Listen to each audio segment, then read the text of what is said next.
Hai teman-teman, kali ini aku mau bawain podcast yang menarik loh. Podcast apa sih? Yuk dengerin sampai habis ya. Mungkin dari kita udah banyak yang tahu nih, siapa sih pengusaha nyentrik dengan gaya busananya yang baju dan celana pendek. Siapa sih? Hayo. Oke, jawabannya adalah Bob Sadino, yang biasa dipanggil Om Bob. Bob Sadino ini memiliki nama asli yaitu Bambang Mustari Sadino. Bob Sadino dilahirkan dari keluarga yang berkecukupan. Pendidikannya berawal dari SR atau sekolah rakyat yang setara dengan sekolah dasar di Jogja, serta melanjutkan pendidikan SMP dan SMA-nya di Jakarta. Bob Sadino sendiri sempat mendaftar kuliah di Fakultas Hukum Universitas Indonesia. Namun, ia meninggalkan pendidikannya nih. Kira-kira kenapa ya?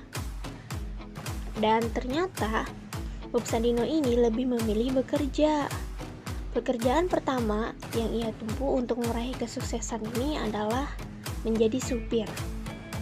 Saat bekerja di pelayaran Jakarta Liolit, Bob Sadino sering melalang buana ke luar negeri nih, terutama negara Belanda dan negara Jerman, sehingga kemampuan bahasa asingnya meningkat. Di negara sana, pergaulannya semakin luas. Namun, ia merasa tertekan karena menjadi atasan. Dan pada tahun 1967, Bob Sadino dan keluarga kembali ke Indonesia, lalu menjadi kuli bangunan. Untuk menyambung hidup keluarga, akhirnya ia memutuskan menjadi kuli nih. Saat itu, upah hariannya hanya sebesar Rp100.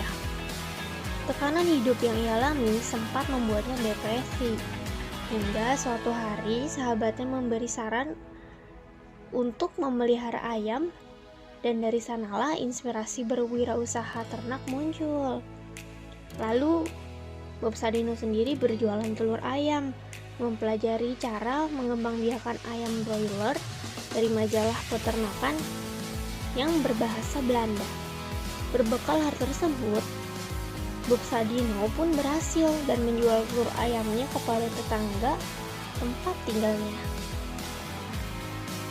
Mendapat pengalaman hidup dari Eropa dan kefasihannya dalam bahasa Inggris memudahkan Bob Sadino untuk memasarkan telur kepada tetangga yang kebanyakan ekspatriat atau orang asing nih. Bob Sadino juga memperluas bisnisnya dalam bidang sayur mayur. Bob Sadino kembali tersadar terdapat peluang dalam banyaknya sayur mayur serta buah-buahan luar negeri yang belum ada di Indonesia. Akhirnya, ia memperkenalkan jagung manis, brokoli, dan melon.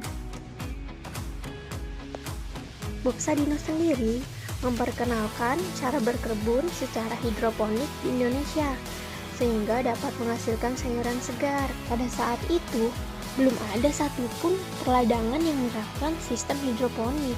Ia pun bekerja sama dengan petani lokal untuk mengembangkan bisnis farm. Dan selanjutnya, Bob merambah bisnis kembali, yaitu di bidang properti. Wah, hebat sekali ya teman-teman sosok Bob Sadino ini. Patut dicontoh dan dijadikan acuan ketika kita ingin sukses di suatu bidang yang akan ditekuni. Oh iya teman-teman, Bob Sadino ini juga menjadi motivator loh untuk para pengusaha. Meskipun udah sukses dan menjadi konglomerat, beliau tetap ramah, bersahaja, dan tidak pelit untuk berbagi pengalaman suka dukanya dalam meneliti usaha hingga sukses. Ada salah satu quotes yang sangat saya sukai dari seorang Bob Sadino. Ada yang mau tahu? Pasti mau tahu kan? Oke. Quotesnya adalah, setinggi apapun pangkatnya, Anda tetaplah karyawan. Sekecil apapun usahanya, Anda adalah bosnya. Waduh, keren banget kan guys. Lagi ada satu lagi nih. Di balik harapan, selalu diikuti kekecewaan. Jadi berhentilah berharap. Aduh, ini quotesnya bener-bener nusuk ya. Jadi kita ini sebagai calon-calon orang sukses, amin, alangkah baiknya memanage sesuatu dengan bijak dan mempunyai pikiran yang sekreatif mungkin untuk mengembangkan bisnis maupun pekerjaan yang akan ditekuni. Nah, itu aja dari aku ya. Semoga sangat bermanfaat dan menjadi acuan teman-teman untuk lebih kreatif lagi ya. Terima kasih semuanya. Dadah.